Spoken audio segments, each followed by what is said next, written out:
Hello, everyone, and welcome to the HUD OCIO Learning Session. I'm Dr. Melanie Cohen. Today, we're going to be discussing changing organizational stories to change how we work and decide. New leadership models push us to use narrative and story to help explain and inspire. Yet, like the parable of the blind men and the elephant, our organizations are made up of many people's overlapping stories, each with power, rules, bias, routines, and norms. Today, we'll flip the use of story into helping us become explorers of our own organizations and turn social stories into decision tools. We'll look at how stories of heroes and ghosts set up social norms and limit alternatives. And we'll look at how you can listen to evidence and storytelling in both social media and day-to-day meetings and conversations to learn how to feed new stories of change and possibility to your teams and even your leaders. We're very fortunate to have with us today Dr. Gigi Johnson, Executive Director of the Marimel Institute in Los Angeles, California. Hi, Gigi. Hello. Good morning, good day, depending on what time someone's listening to this. Let me introduce our panel, tell you a little bit about Gigi, and then we'll begin our discussion.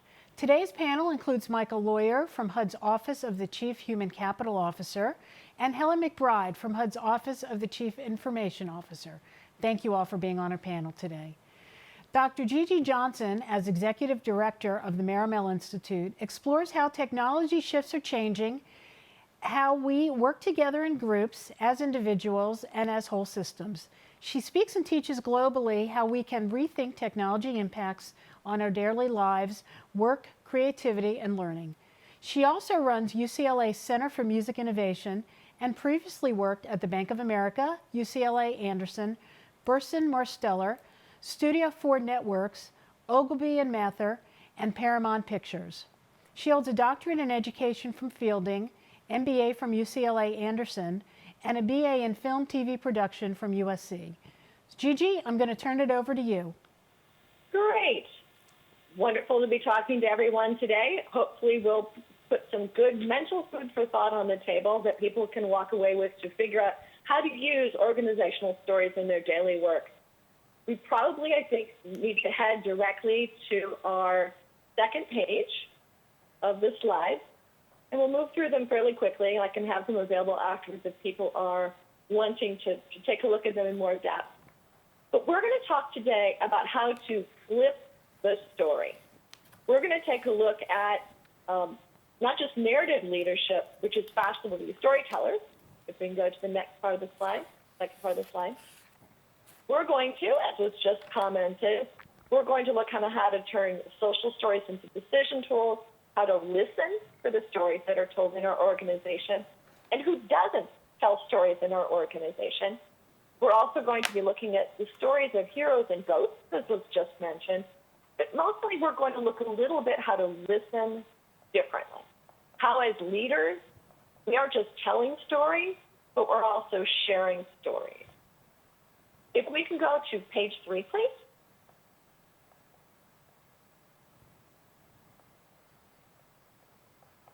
So I started looking at the world this way about 5 years ago. I went and got a doctorate in education, trying to figure out how to tell stories to change technologies in universities and with K-12.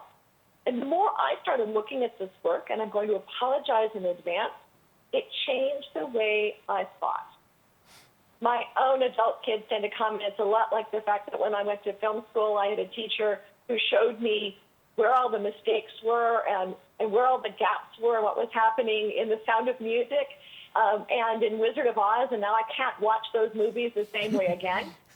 Looking at things with organizational technology, organizational cognition, really makes it so that I notice all of the we's, the I's, the humor, which I'll get to as we move through the conversation. So I've been on a path where this has changed the way I think.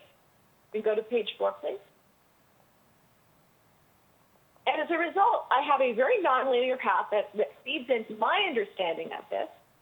As was noted in the introduction, I've spent time anything from Bank of America, Burson Marsteller, UCLA Anderson, USC Cinematic Arts, learning how to make film. And I began to go into the storytelling path where I was being able to use creative technologies in organizations, web series for education, but I still didn't quite understand how in the world organizations were making decisions. So I work now in the later part of the path there at the Marymount Institute, working with Fielding, and now working with the UCLA Center for Music Innovation, is really trying to figure out how to help groups change the way they tell their own story. If we go to the next slide, please, slide 5, page 5. So what we have with organizations, and where I tend to step in, is that we spend a lot of time teaching people how to bring skills and tools to their employees, but we don't spend a lot of work working on shared cognition and belief, and to work on shared capacity building of where we are taking the organization. Really delving into organizational storytelling or organizational change is almost a different type of training. It's really thinking about how you understand the belief within an organization. So if we go to slide 6, please, that we're really turning it from static stories into dynamic stories. That we're needing to understand the static stories, the routines and processes in the organization, the stakeholders who you may not talk about or nobody talks about, in conversations who we are, and not just the story of, do we have a 5% budget increase next year that we need to do a plan around and get everyone to understand, but what is the story of where the organization is going? What is the context? So we instead, in the second column, have the dynamic stories that we're really telling.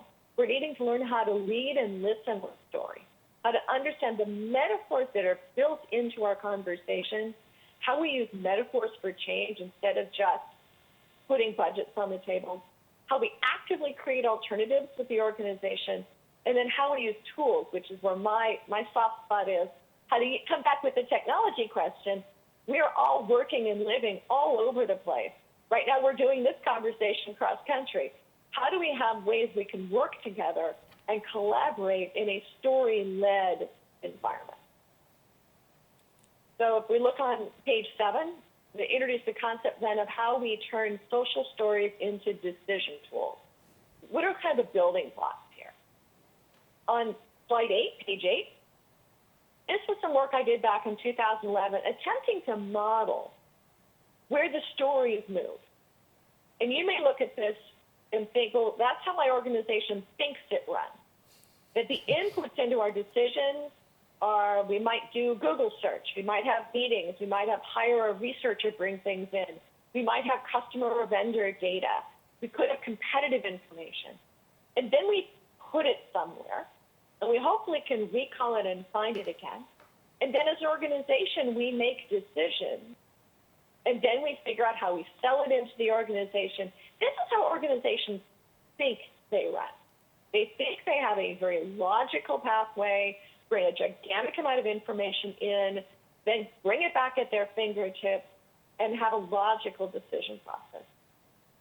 So advance one further here. We think we then iterate and revise. But in many ways, we don't do most of this stuff. We move to page 9, please. What we instead have is that each of us has our own stories of the way we think the organization works. That I have my rules of thumb, my shortcut, what I learned from the person who had the job ahead of me, things I heard by the coffee machine or the Keurig machine last week that become my story of how the organization functions. That you might have then, despite the fact you might have been working 10 years with me in the same organization, a different set of stories that we think are what is normal. And then between all of these, not forget the eggheading with some of the citations at the bottom of the slide, is that we create a structure combining all of these stories. So from those, and it's called structuration, and I'll get out of the eggheady part of this soon, that we then give authority in the organization based on those stories.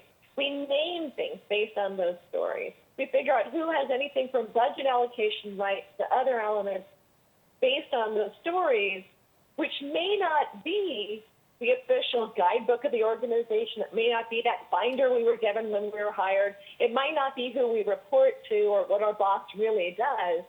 But we put all these stories together to give us the rules of thumb and how we decide. if we can advance to page 10.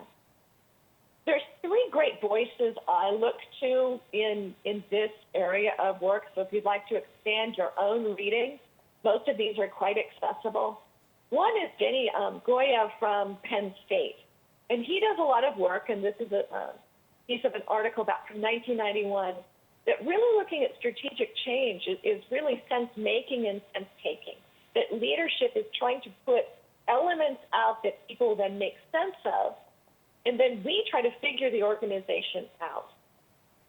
The image at the bottom is from Images of Organization by Gareth Morgan, which is really, and I'll come back to this in a couple of minutes, how the metaphors in our organization can totally change how we make decisions. We tend to design organizations thinking in machines, in hierarchy, but if we change those metaphors, we can start making different decisions with the exact same set of data on the table. And the third one on the far right is David Boji, who was at this Big Story conference recently, talking about anti-narrative, that we have pieces of narrative that exist in the organization that we will grow from, and we already have pieces of narrative about the future that we're putting together, that we're trying to create in the story of where the organization is going. So again, this will be a bit of a covering a lot of bases in this conversation, but if you'd like to delve deeper, these are three great entry points into understanding what happens with organizational stories. We can go to page 11, please. But really what we're doing as organizations is we're taking stories and goals, we're sticking them around the routines we work in, and then we're parking them on top of the tools that we use to interact with each other. And by changing one of these three, we can come out with different outcomes. We can start to move the dial on how we tell stories as groups and how we make decisions. You go to page 12. This really is some of the key element, and this is actually pictures I took at an event that I was at fairly recently where everyone was face first in their devices. We really are limited, though, in human comprehension and what's called bounded rationality. We are limited in what we can digest as people. So as leaders, we can think that we put a bunch of pieces of stories out there, but we will get to, whether it's by search, by the tools, by going into the Google Drive, we'll get to whatever it is that we think is the first answer that meets all our needs, and we will move into that.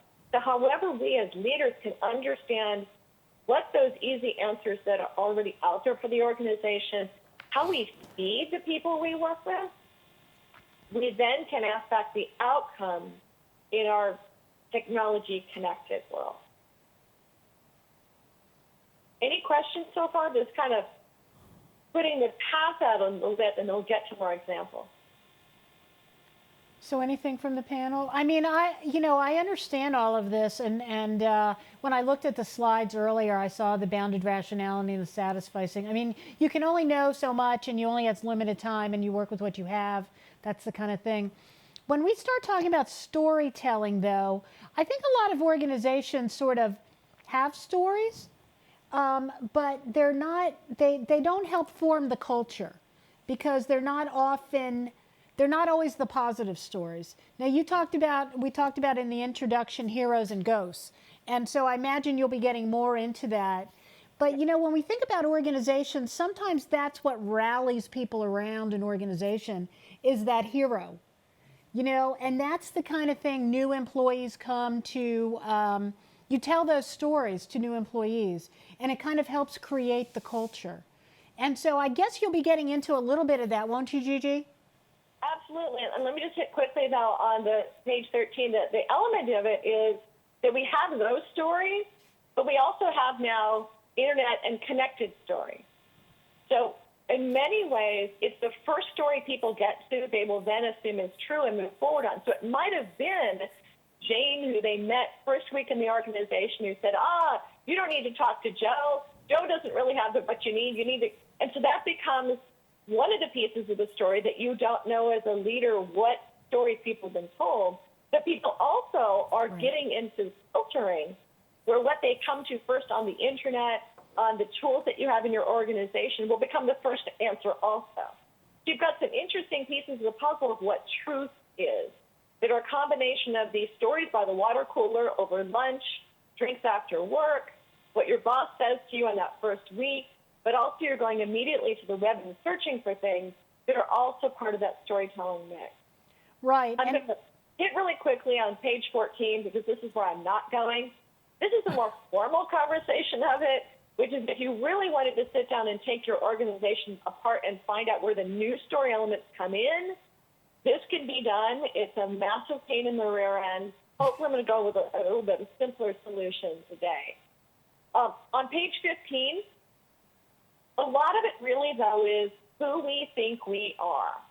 Is our organization one big pond that we're swimming in? What is it that we talk about? What is it? Are we seeing ourselves as a treadmill? Do we see ourselves as a river? Do we see ourselves as a rock with the river racing by us? So we'll actually talk about the organization differently, and we'll actually make decisions differently. And so part of it is listening for how we talk about the organization tends to be some of the real richness in how we can steer the ship a bit better and figure out, do we think we're one massive hierarchy? Do we see that we are sitting there as a building within some kind of a big flow? So a lot of it is getting to the heroes and ghosts, which I'll get to shortly, but a lot of it is not just in the context in which we talk about where we are. So what are the stories? It's page 16 site. What are your stories that you tell or don't tell? Who are the parties in conversation? So I'm gonna hit pretty quickly some mini case studies. Organizations that I've worked with, and a lot of them will be disguised, as to the stories of what they thought they were, and then we'll talk about heroes and ghosts. So I spent some time with ICANN, the lovely people, and this is on page 17, the people that run the internet, that set the rules. I had a friend who convinced me that I should be one of the 800 people or so that are representatives to ICANN. And they have a fascinating challenge in that they have many languages, many organizations, many people who are out on dial-up and attempting to make decisions as one collaborative organization. And they really tend to see themselves as a struggling island. That is their metaphor, or it's maybe not their intentional metaphor, but that's how the group speaks. And then they don't understand why people don't want to get involved because it's all hero-based. It's people who put a lot of time into the organization for no pay, or the organization's paying them. And everything is about a martyr-hero structure.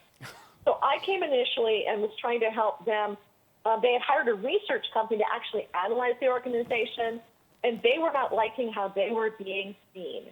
So they have a bunch of transnational goals, a bunch of different opinions, and probably spend half their time trying to understand each other and the metaphors and change within the organization in a rapidly changing environment.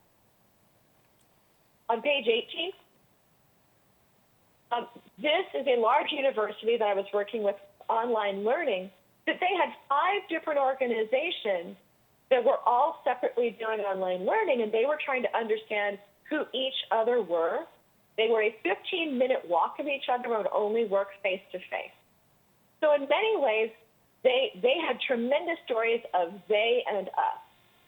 That there were tremendous stories about how they were sacrificing, or the we are sacrificing, they don't understand us, which tends to be really typical stories.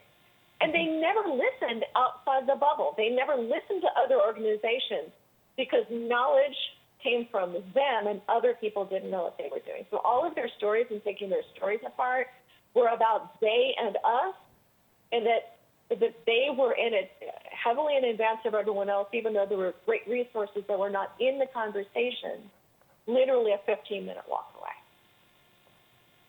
On page 19, I got a call a couple of years ago from somebody saying, what are you doing Monday? Our university, it's a small university, has an offer to be bought on the table, and none of our faculty are willing to talk to each other. They had student protesters outside and 4 different groups of faculty from 5 different locations who each had their own they and we, and didn't look outside their organization for information and really saw themselves as tremendous heroes moving their stories forward, but then never considered each other in their story. On page 20, World Future Society has an entire track on storytelling. They have people who are competing storytellers for a living. And the reason I bring this one up is that there were a tremendous number of government organizations who were there from the U.S. and other countries who are trying to use storytelling to do scenario planning for the futures to build resilience in their organization, to change the way that they were telling stories about the future as a tool not necessarily to make today's decisions, but to build resilience and to think about how to tell different stories about what might be happening in the future. On page 21 is a more recent endeavor that the Office of the President for University of California has brought together 4 different UC universities with 20 researchers, in 5 campuses, to try to figure out how to move music and medicine forward. How in the world to get institutions to work together that had not worked together, but also to apply for grant money. We ended up spending time, an entire day, telling each other's story. Each of us had 10 minutes to tell the story of our work to each other to figure out what could be possible in the future to use music for Alzheimer's research, for autism, for dementia, for different means to work with mental health, emotional health, and aging health with music. And we literally sat and told stories for a day to understand what each other's elements were, building a whole new way of working together. You know, Gigi, I just have a thought about this because when I teach, we talk about this. We talk about storytelling in terms of culture shifts. And so you use stories oftentimes about creating commitment, right? So it's getting people on the same page. It's about building trust. And a lot of that is what you're talking about here, you know, trying to get people to, even though they come from different perspectives, to still be able to think about their piece of it, but as part of the whole, so that they all understand they're part of one large idea or they're part of one large organization. Well, and this is something we talk about in employee engagement all the time because, you know, employee engagement is really working hard at work that's worth doing. But that's a personal decision, right, about which work is worth doing. And for some people, it's that weekly report is what's really ties the whole thing together. And for other people, that's a complete waste of time. It's they want to be out on the street with the clients doing the thing. And what seems to open up a lot of those conversations is we talk about purpose. And we talk about, which is story-based, and getting people to tell those purpose stories as to why they took this job in the first place really changes the dynamics about what we can do going forward. And it's something that we're actually trying to get a lot better at structuring and making easier for people to tell. And a lot of it is realizing that we naturally will have different stories that all need to be honored. And there was some work I did with a K-12 school district back in 2011 where we investigated the stories across a wide variety of locations. And the thing that we found over time is there were stories that were missing. And a lot of it is that we tend to have louder voices in an organization and we don't listen to whose stories we're not including. Right. So in this instance, it was that we were talking with mostly teachers and school officials, but they were not talking about parents and students. They were talking about each other.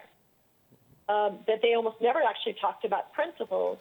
And the way they talked about parties who were not at the table, the words they used were massively biased and not positive. So they talked about the community around the school in this instance as a source of money in a positive way and hassle and not additional resources to pull together. And in a lot of our work, we've seen that the way people refer to people who are not in the room is really important. And then the stories they don't tell, for example, this district was 60% Hispanic and 65% free and reduced school lunch, and yet those gigantic pieces of the puzzle were never spoken of. They were missing parts of the narrative, even though they were really key parts of who they were. So what do we do with this? Wait, we got one more comment here, Gigi. Well, it's interesting the point you raise about the missing part of the narrative, because I work in the Office of the Chief Information Officer. So many of our projects and our challenges are very complex. And the way we tend to use stories is to simplify things, to focus the discussion. So we use a metaphor, we use a story to try and simplify the issue so that we can actually move forward toward a decision as opposed to just constantly talking about all these complexities. And so kind of the fine line you have to watch is how far can you simplify the story for clarity without starting to leave out aspects that are really very crucial in terms of being inclusive to all the parties. Well, And sometimes it takes a little more time to actually be listening to the existing stories that are on the table that you're replacing. Because in many ways, you're putting a story out with the evidence that goes with how someone say, oh, yes, that's true, not on the table. And so oftentimes it really helps to start putting the evidence out ahead of the story so the story can grow around it. So a lot of it isn't I spent time in public relations back in like Career too. And we in that era really were looking at how do we tell people what to think. And in the era of social media and social media in your own organization, people are telling stories all over the place. Can you add new evidence in so the story can be growing on its own, not necessarily told from the top, but getting rid of the stuff on the ground that is the incorrect information. So you start putting the seeds up of new, richer stories and new metaphors. Or realize that there's existing metaphors that you can listen to and take apart. So that really, to me, gets into the heroes and ghosts, because in organizations I come into, the stories of who is the storyteller, who can be the person who is right, who is giving the story, usually is an embedded role. So if you're trying to come in and tell a simplified story on top, you probably have people in the organization who are already that truth giver. There was an organization I worked with a couple of years ago, and a lot of these I tend to call hero and martyr stories, that we depend so much in organizations on individuals putting themselves out ahead of their job, running that department and putting in a tremendous amount of energy, that they become storytellers and they become part of the myth. Mm-hmm. Oh, that works because George has been doing that since 1997, and we have to do it that way because George is there. But George may want to change it. George may want to be doing something else, but we actually cast that person into that role in the organization. And then when we go to replace George, we might actually think we need another martyr, another hero. Or when George leaves, oh, now we have to go do something different. But we do tend to cast people. And whether or not they want to be that person, they become that person. The other part that we really tend to see is the ghost. There's one organization we're working with where the CTO had been gone for 3 years. There had been 2 CTOs since, but everything was still done the way that Bill set it up. And because Bill set it up, it was right. And the people who had come in after Bill just struggled because the people who were no longer in the organization that really was having to deal with the ghost in the machine. The people were no longer there. So I'm a gigantic fan of putting new stories into organizations, but I'm a much bigger fan of really figuring out what are the existing building blocks that you're needing to move. And this is where really it comes from the difference between my old PR hat and working with management teams to have them actually start and say, let's map what's here already. Let's map who are the heroes. We're the ghosts that we need to replace the stories of what they did. Does that make sense? Mm-hmm. It really does. So I'm going to give some tools. I'm on page 26 now looking at the slide on how to listen and create routines to craft those new stories. So I'm going to hit 3 things. One is social media. One is how to listen to day-to-day conversations. And one is how to build some systems to put some new evidence on the table. So on page 27, sort of 3 things on listening. One is using social media. One is listening to conversations. And one is playing with metaphors. What are the metaphors that are there? Can you even just start replacing the metaphors? So I spend a lot of my time on the stuff that's on page 28. I spend a lot of time with tools looking at what the social conversations are and what's being said. If you want to track this out in the real world, there's an entire business of tools. I put on the slide here Social Mention, which is one of them, that you can use real-time search and see where conversations are. But you can do the same thing within your organization. You can be taking emails and looking at tones and who are we and who are they. Look at who's sending messages to who. There's some great network analysis that you can do. You can even look in the LinkedIn of your own employees to see who they follow from their own organization and what they say about themselves or the organization. You may find that there's groups, depending on your organization in its own sense of security, there's probably groups in Facebook and other groups in the organizations that are talking as sidebars to what's happening. Who connects to who? There's a great tool set from Wolfram that can actually map your own Facebook connections and your LinkedIn connections. You can actually map the types of connections that people have, who the flows of conversations are, and then you can listen in to the types of things that are being talked about, either from the parts that you're part of or looking to more public conversations. This doesn't just apply to your own organization. If you work with a lot of other agencies, a lot of vendors, you can actually scrape their conversations and hear how they refer to each other, what their topics are, what type of verbs and nouns they use. This gets really granular, but you can also just sort of listen to the zeitgeist. What is being talked about? What is important right now? Who are they? Who are we? What are the actions that are going on? If I take it to slide 29, I can get really analytical with this. There's great tools like Atlas TI, where I can actually take department memos and press releases and other things, put them into the tool set, and it'll actually tell me the words I'm using, what's adjacent. I can do focus groups like the image here. I can do interviews with employees when they're entering or when they're leaving. I could even do oral histories with old-timers in the organization to see how they talk about it. What are the stories they tell? Or are there ways I can take pieces of that to recraft the stories of where we're going?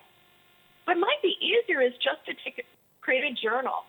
I mean, I tend to be tech, so I tend to have more of a tech journal. I use an iPad. But you might even just note when you're sitting in meetings or listening at the digital water cooler, who is we? Who is they? When someone says, oh, we need to do X, Y, Z, what anecdotes or evidence do they give? Because they usually will give one anecdote that they read somewhere. So how do you put new anecdotes on the table? One that I really enjoy is listening to laughter. We laugh when we're uncomfortable in social settings. One of my favorite examples is people go, I'm not a technology person. And it's a self-deprecating divider of. And you'll see that. This is where I really Pygmalion this. I cannot sit in an organization and hear laughter without trying to diagnose, okay, why is that person laughing? They're trying to take the attention off themselves. They're making fun of somebody else. It's a power play. There's all sorts of interesting things. Just noticing laughter. Who follows who in conversation? This also, you can totally go down the rabbit hole with that. But I will sometimes just sit and map who's talking after who. Again, I totally ruined my ability to sit in meetings. But who always follows that person? Or, yes, oh, Joe's exactly right. Can you really take a look at who the storytellers are and who's just glomming on to additional stories? My biggest one, though, is to notice the stories you're not telling. If you're working with a social structure, in a social scene, do you actually mention everybody who should be mentioned, or do you never speak of a major party? Or they just never talked about, or when they're talked about, they're always they. They tell us they can't do that. Sometimes that's by level, that senior management becomes they, not we. They tell us we can't do that. How do you then repersonalize senior management to not be they? So can I actually thanks, go ahead. stop you there to drill in a little bit on that? Because I think that is so absolutely huge, the who's telling stories and who's not able to tell stories. There's actually a classic story from the innovation literature about in World War II. They were trying to figure out why bombers kept getting shot down. So they took a data set and they very carefully mapped every bullet hole in every bomber that came back and showed where they all clustered. And the first group of engineers sort of started figuring, how do we put more armor where these bullet holes are? And then the senior engineer stands up and says, you've put all the armor in the wrong places because those planes came back. We need to map the planes that didn't come back. And so they moved all the armor to all the places that bullet holes weren't on planes that came back, because if you got hit there, you were never around to tell the story. And I see that all the time in meetings, and even we have a little bit of bifurcation in our internal social media, that we have a group of people at work who uses it and tells one set of stories, and I go to meetings with a group of people who don't use it and tell a different set of stories. And I'd love to hear more from you about how we bring those voices that aren't at the table to the table. What kind of, how do we get that wolf into sheep's clothing so that we can get it in the room and get talking about it and begin to move forward on these things? What I found is bringing everyone into the same room doesn't work, though, because the people who are quiet in those stories won't tell those stories. And it really ends up being an exercise in listening before you all get together and really finding ways to find that evidence in smaller conversations, et cetera. I actually do find that the social media stories can bring that out because people are comfortable in different environments. You also have it by the way they've been brought up, socioeconomic background. I find a lot of my students who come from certain Asian countries and teaching at UCLA will not speak in class to save their lives, even if it's a massive graded element. So always trying to find a different way for them to represent their thought. I also have done projects where we've gotten people together with different locations without senior management in the room and created prompted conversation. Another one that we did was we collected stories. We brought the stories back on people just comfortably chatting with people and not having kind of a semi-structured interview list, but not really grilling them and letting the conversation flow. And then having those transcribed a bit and pulling great nuggets out of it, but then bringing those stories separately in for people to look at. And the first response I tend to get from senior management, those aren't ours, those are fake, those aren't really people in our organization. So then what we've been able to do is say, okay, let's take these organizations, here's a pair of scissors, here's scissors. We're going to cut the pages up and we're going to put them on the wall as to the conversations that are happening. We're then going to go through all the people that we should be hearing about and hearing from, and we're literally going through and doing the manual labor on who should we be hearing from that's not here. And what are the truths as to what's being said that have no validity, but are truths that are hanging out, whether or not there's facts behind them. And then how little information does the organization actually have to make decisions from. To me, that's always the frustrating part, is that we are such a Google search society now. We are very just in time. The first answer, and 42% of the people pick the first thing that comes off Google. The first answer then is that's the answer I will go, and we will move forward. Well, we do the same thing in real life.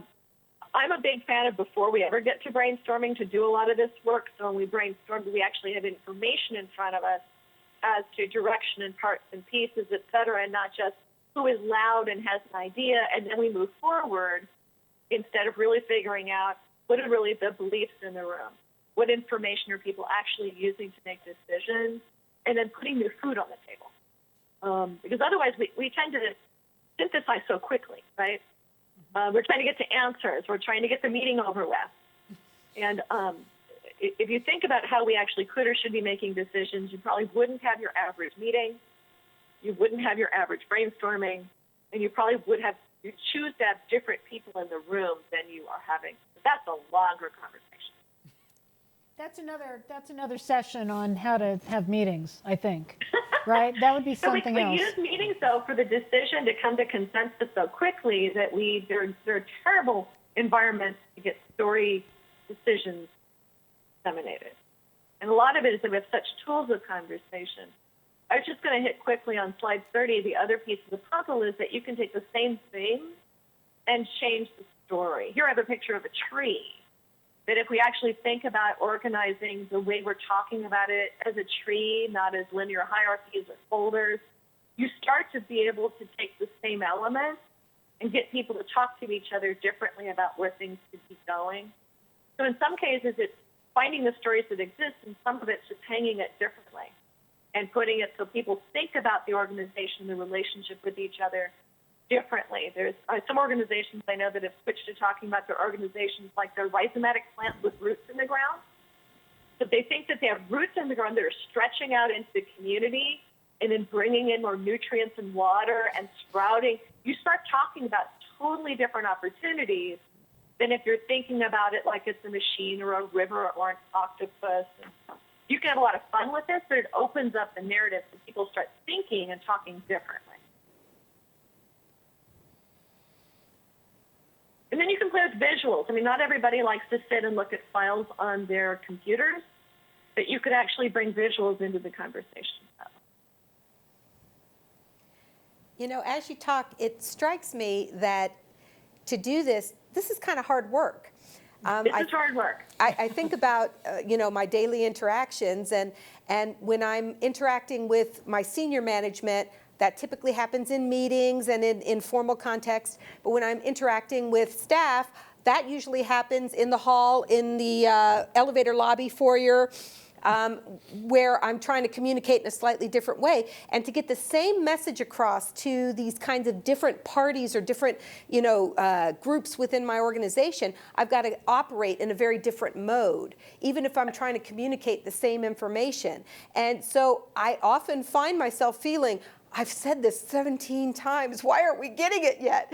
But, you know, I've got to stop and remind myself that, you know, not everyone has the opportunity to sit in the meeting, or some people just can't hear if you're, you know, in that kind of a formal venue. They have to hear in a different way. And it really, you have to put in the time and the effort to communicate in a way that they can hear you, or your story doesn't really matter. Or actually that you're hearing them. So part of it is you're so busy that sitting in those meetings that are you, oh, wait, Joe said that for the fourth time. Maybe that's really important to him, but I got to head to the next meeting. And, you know, I'm always carrying, you know, despite that I'm very digital, I'm always carrying a pad of paper with me that's like, oh, crap, I need to write that down that was said. But the other part of it is the way to tell that story. There's an organization I work with. They were completely redoing their communication technology. And so we put on the table that we're cleaning Grandma's attic. And the fact that we were cleaning Grandma's attic spurred conversations around the metaphors of cleaning Grandma's attic. And we began to see that metaphor running around the organization, which was across 4 different time zones. Well, you know, I realized in Grandma's attic that we're really finding X, and if this was really Grandma's attic, we would actually be putting it in boxes. But when Grandma died, it was just one of those things you're kind of going, okay, but it got everyone talking because it was a memorable metaphor that everyone, a lot of people can relate to, especially if they're of a certain age. And it then began to have ways to talk about, well, how do we actually label the boxes in Grandma's attic? How do we figure out what we actually give to Junior and for someone for their next? I mean, it got to be a tangible, alternate way of speaking that we started actually tracking around the organization, that we were finding over and over again. The conversation began to be about how we think about Grandma's attic and not making the same mistakes and packing it away all over again. Was that an intentional metaphor? We threw a few out there to see what would stick. That one got to be somewhat passionate, which was somewhat funny. And then we were able to pick that up actually graphically in stuff that we sent out. Okay, well, why don't you continue with the slides? I know you have several more slides. And part of it is the ones we just talked about is where we can go in sort of listening. The last ones to finish up here is then what we put on the table, similar to Grandma's attic here. So on page 31, that I have 4 things to think about in how you're moving forward in this. One of it is how to think about pre-brainstorming, that if you're going to be brainstorming with the group, how you put information, metaphors, anecdotes on the table so it's not people starting from scratch from the top of their head. It's actually thinking of the story elements you're working with in terms of whether it's data, whether it's visuals, whether it's stuff that actually will prompt conversation. The second one is that looking at also data pools. So if you know that you're wanting the group to move towards certain story elements, to make it so there's data available so they're not just grabbing the first thing that they find that reinforces the way they think. Intentional data gathering, which is not just ahead of decisions, but creating flows of new information to come in that reinforces the story you're moving forward on. And then the last one is really creating adjacencies. There's a lot of work in creativity that putting things next to each other that are different spurs new answers. But if you're not putting story alternatives next to each other or things next to each other, people will simply go with what they already have. Let me go kind of quickly through those. You guys live on page 32. I've got a graphic of siloed budgets and knowledge. We all live that dream. And so we tend to then, the stories tend to echo and reinforce those silos. So sometimes just changing those in how information is one way to then play with the story.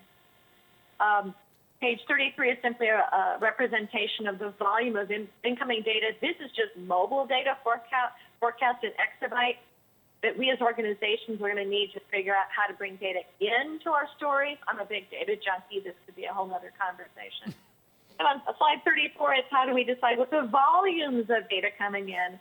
I'm assuming all of your operations have a gigantic amount of information coming in, and simply filtering that becomes part of the storytelling question. What's important?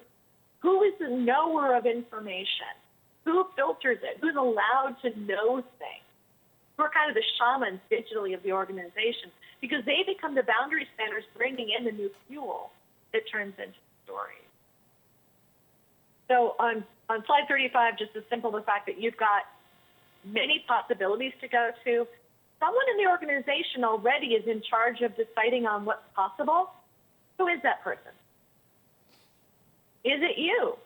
Is it someone on your team? Is it really some junior analysts who feed everyone information? Or are the possibilities of what is possible stifled by one hero martyr in the organization who deems what the alternatives are? Or the ghosts. Go ahead.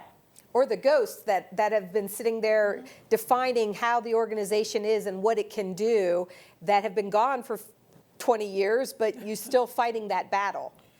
Well, and I find a lot of times that isn't actually an officially decided role. It's something that somebody's just stepped into, and somebody else can step up and throw more possibilities on the table.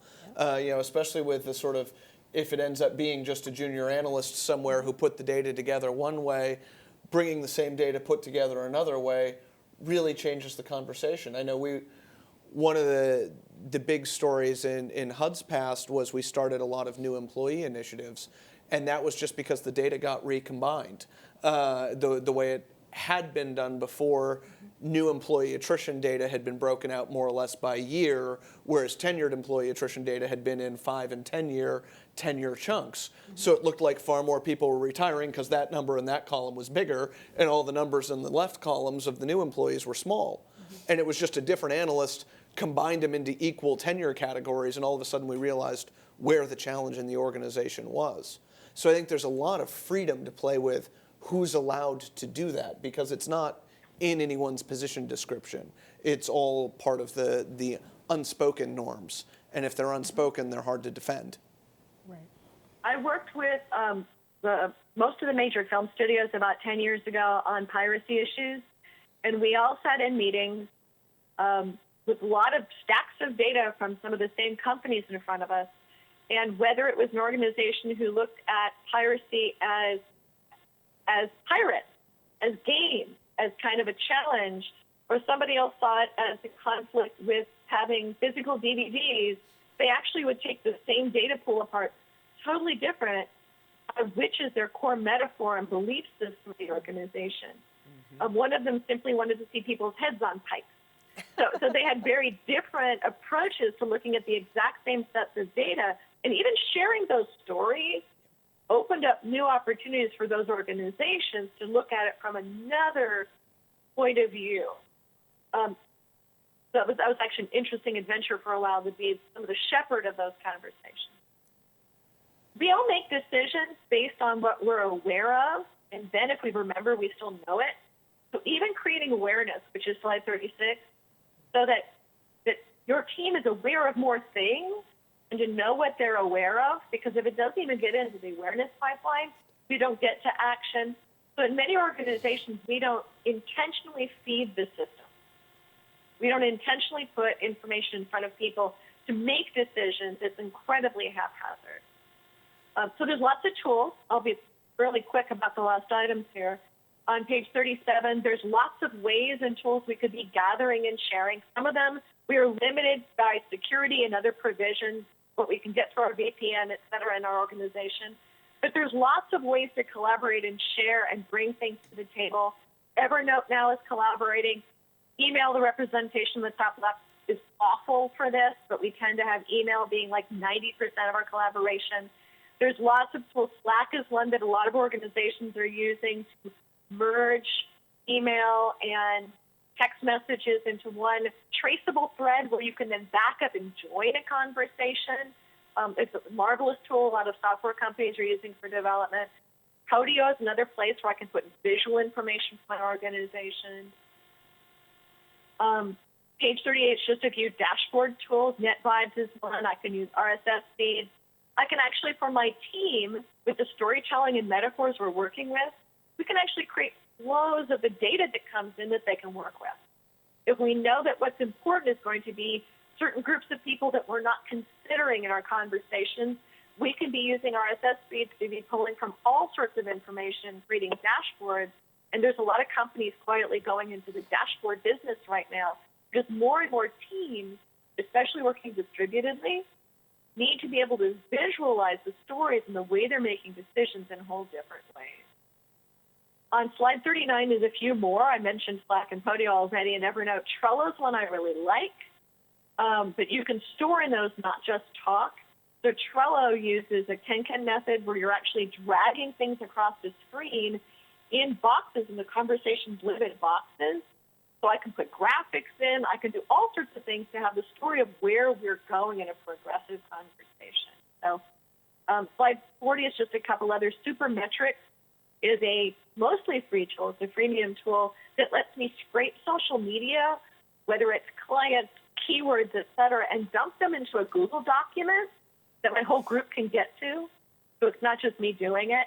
I can use IFTTT, which is if, this, then that, or Zapier, which are called webhooks.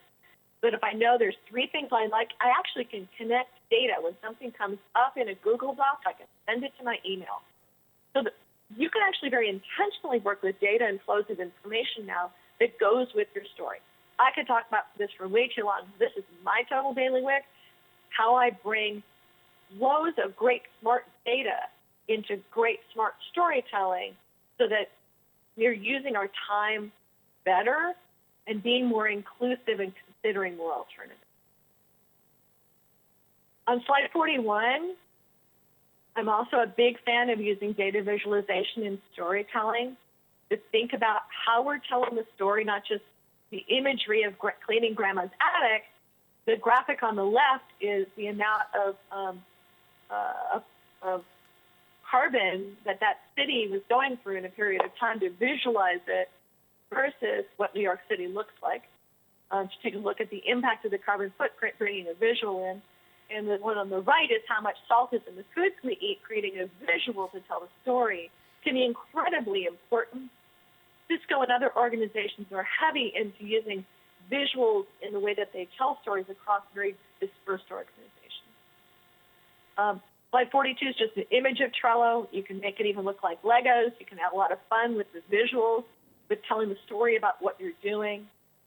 On slide 43 is one of my favorites, Mohio Map, which I can actually layer on top of the way we're already storing information to use visuals to take apart all the connections between folders and files. This tells me my brain is way too messed up. This is my own stuff. But you can take something like Mohio Map and put it on top of your organizational data to see even the informal connections that you already are putting in how you have folders and stories.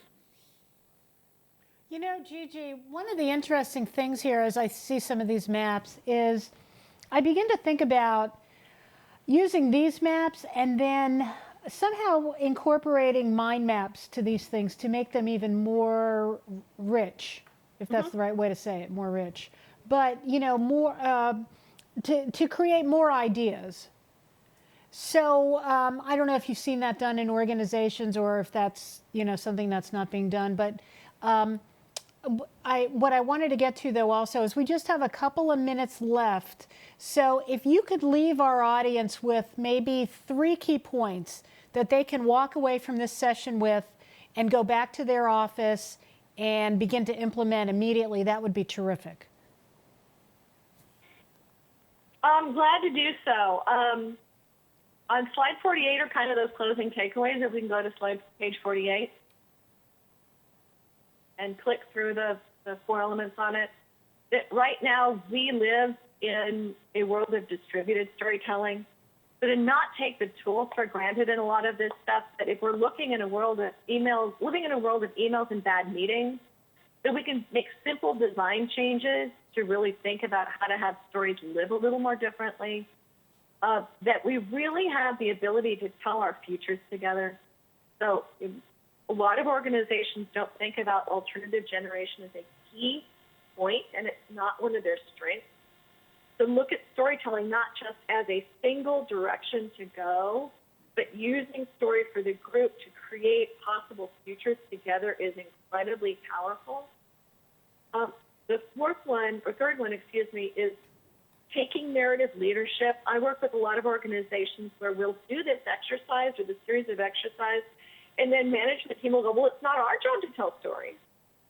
And so everyone thinks it's not their job to fuel new stories, and not that it's an intentional leadership act. And what I find a lot, though, is that there is really big gaps that can be filled in really intentionally thinking about this as an organization. How do I create narrative leadership that builds capacity for change? Who owns change, like you guys were talking about before? How do you really be intentional about creating alternative stories in the organization that could be powerful next directions to go? At the top of the slide, I call it designing the ma, that's the taiko drum on the right, that we don't think enough about the spaces in between us. The tension in how we work together, how we tell stories, what the pieces are. And we take a lot of things for granted.